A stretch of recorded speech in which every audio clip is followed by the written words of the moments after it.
Hi, this is Jeff from Jeff's Flight Log. Last fall, I explored the San Rafael swell area, flying the canyon shown on the map. Earlier in this flight, I flew down Buckhorn Draw and on to Mexican Mountain Airstrip to check out the conditions there. I planned to land and camp at Mexican Mountain at the end of the flight. I came back here to fly the Little Grand Canyon of the San Rafael River in late afternoon. This is just past the bridge at the bottom of the canyon, near the junction with Buckhorn Draw. As I started up the canyon, I remember thinking how lucky I was to be here at this time and place. The conditions were fantastic. Just look at those golden cottonwood trees, the leaves absolutely still, and the sky was so blue. This trip almost did not happen. I wanted to fly Utah during the mellow Indian summer flying season, but my flying buddy Paul was going to be out of town for several more weeks, and another friend I fly with had to take care of his wife after her hip operation. I saw a perfect weather window of 5 or 6 days forming a few days out, so on a whim, I contacted a pilot friend in Colorado, and he immediately agreed to meet me in Canyonlands. I flew and camped with him and another pilot for 2 days and nights, and they headed home this morning, so I was on my own now. Although I prefer to fly with others, this sort of backcountry flying is, for all intents and purposes, a solo experience. I do enjoy hanging around the campfire and talking about my flights with other pilots, but when you're in the air, you're on your own.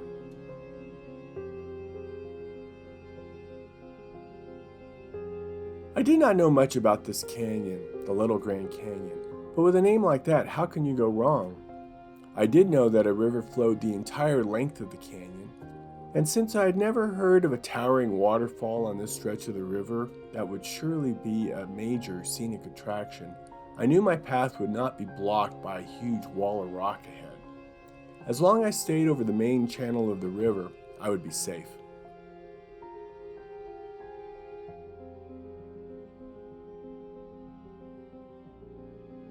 I had also scouted the canyon at slightly higher altitude this morning, so I knew what was coming up, and my moving map GPS display showed every bend of the river ahead.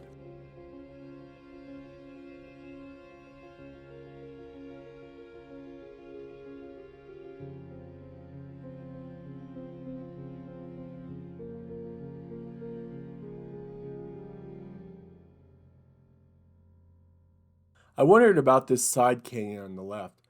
I could see it going off far to the west, but I had no idea where it went. I made a mental note of it, and as this flight unfolded, I found myself flying down this same canyon after exploring an unnamed secret valley far to the west. I hope to cover that in a future video.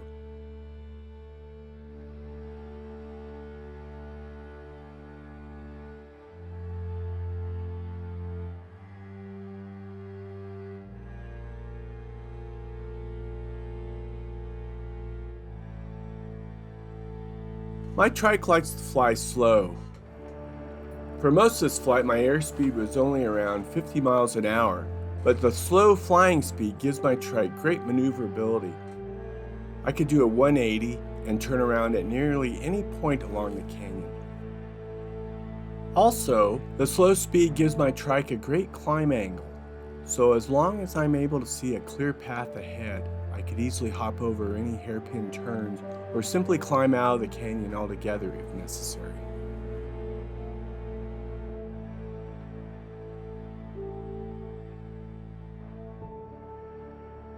My engine had been running smooth for over an hour. It wasn't going to fail me now, but if it did, I could plop down on a clearing on the canyon bottom below. I would need a helicopter to extract it, but I wasn't too worried. That wasn't going to happen.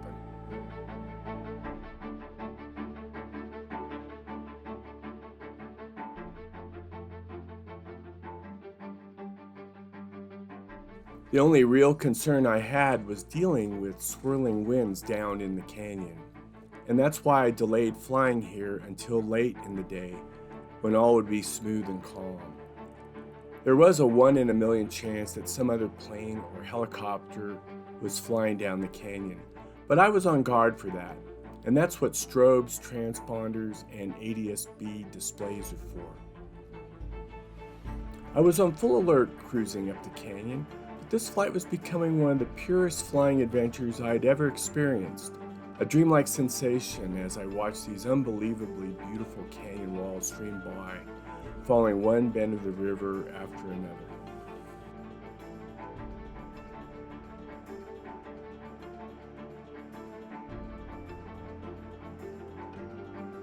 I love that huge wall of sandstone on the right.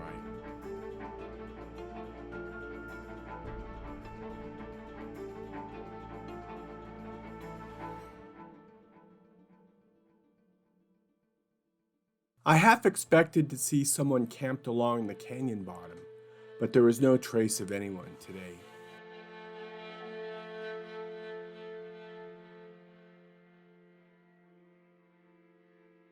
I've always wanted to fly below the rim of the Grand Canyon, but those flights were banned for pilots like me over 25 years ago. I have flown above the Grand Canyon, but it's just too big. This little Grand Canyon is just the right size for me to take in and absorb. This flight had become my best of all time.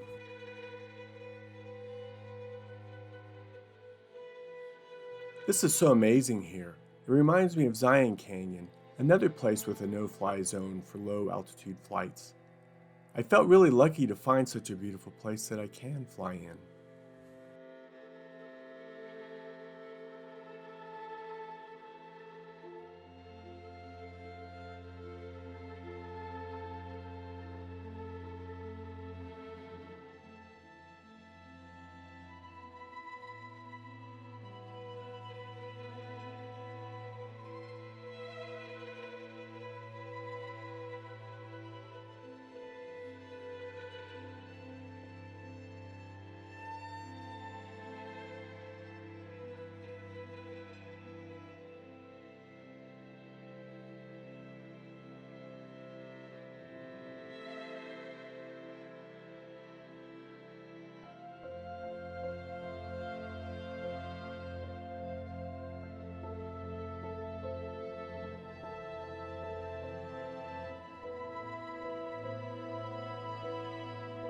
As I come around the corner here, look down in the river and check out the beaver dam.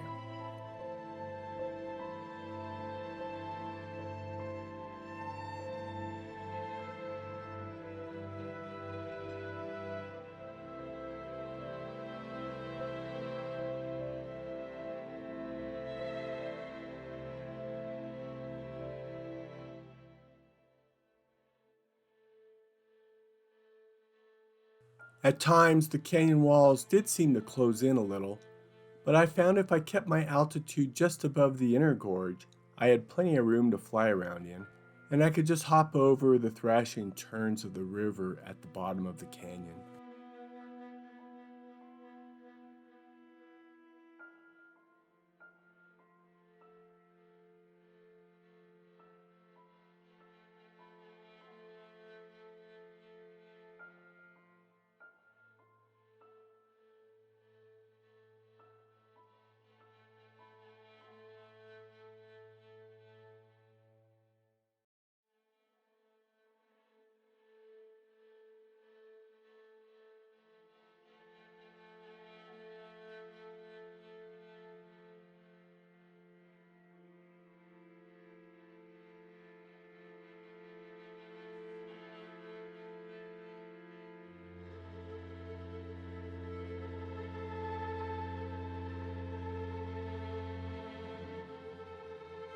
Up ahead, I saw another large canyon heading to the left. This one had a good flow of water.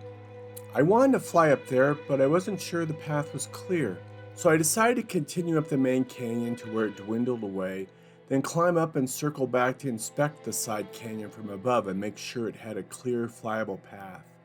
It looked okay, so I returned to explore the side canyon and continue my adventure, but that'll be covered in another video.